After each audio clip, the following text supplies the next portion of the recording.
So there really are differences, Jess touched upon it. Reunification, a perfect example is the training we did here on April 21st where we had a school incident.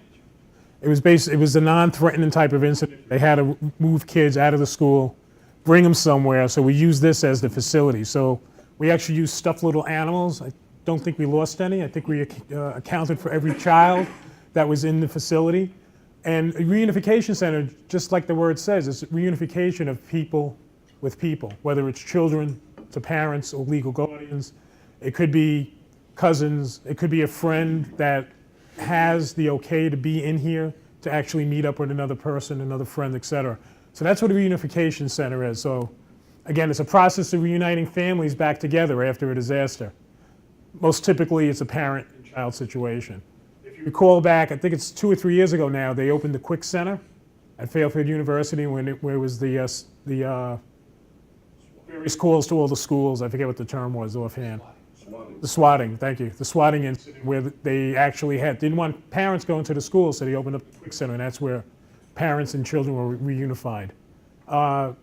Usually there's an MOU. Everyone knows, if you don't know what that is, it's a memorandum of understanding, and that's sort of an agreement between, it could be a facility like the Quick Center, it could be in Bridgeport. I know they have an agreement with University of Bridgeport. That's a good location in Bridgeport because it's a multi-language university. So if they need people to be interpreters, they have basically a skill set right there within the university. So again, the difference is assistance centers, we just heard unbelievably from Jess about what an assistance center is, its purpose. It does get stood up and what its purposes are. The best thing to do is think of the assistance center as intense. It's going to be very intense. People may not want to do that role, and that's okay. There may be other roles outside the actual assistance center that could be held by CERT, MRCs, or other volunteers within the community. So again, 2 types of benefits for the families of victims. Information, that always flies, right? Notifying families of status of victims. They want to know what's going on, right? So they want to be notified. The services of emotional support, that's what Kathy Dean's group does. Dean is excellent at supplying mental health as well as just care, making sure they're there. When we actually did the Family Assistance Center in April 2017, Kathy had people there in case, because it was a very intense training. It really was. We had actors who were unbelievable. I mean, they would, if anyone was in here, was in that class, they understand what I'm saying. The actors were just phenomenal. They just acted out various roles, and it was emotional. So we did have health staff mental health staff on hand. So let's go down. Family unification sites. Again, similar to FACs, you want to have a site maybe pre-selected, but it's not known to the public. Okay? Sites are non-school buildings for various reasons, okay? Especially if obviously it's a school event. The last thing you want to do is traumatize someone by bringing them back into a school. So you want to avoid that. Ideal sites, again, parking, ingress, egress, population capacity.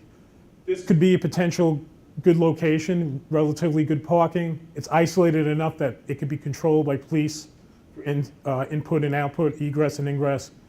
But if it's a larger event, this is maybe not the best site. So you may go to another location. It could be a hotel. It could be like the Marriott Trumbull, for example, if you need something huge.